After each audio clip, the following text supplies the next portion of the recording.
Hello বন্ধুরা, নমস্কার। আজকে আমি বানিয়ে দেখাবো ইলিশ মাছের ভাপা। আমি মিক্সির জারে পোস্ত, সাদা সর্ষে, কাঁচা লঙ্কা, ধনেপাতা আর আদা আদা বাটা দিয়েছি। দিয়ে আর এখন একটু জল দিলাম। জল দিয়ে আমি মিক্সির পেস্টটাকে বানিয়ে নিচ্ছি। এখন একে 4 পিস আমি ইলিশ মাছ নিয়েছি। এর মধ্যে হলুদ লবণ ভালো করে মিশিয়ে মেখে নিচ্ছি। আর শুকনো লঙ্কার গুঁড়ো দিয়েছি সামান্য।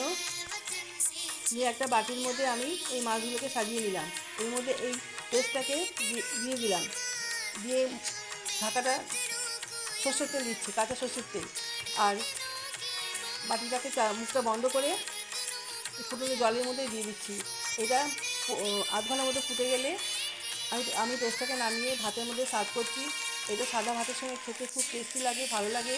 আপনারা বাড়িতে বানিয়ে খাবেন, তারাও খাওয়াবেন। আর ভালো লাগলে লাইক, শেয়ার, কমেন্টস করবেন।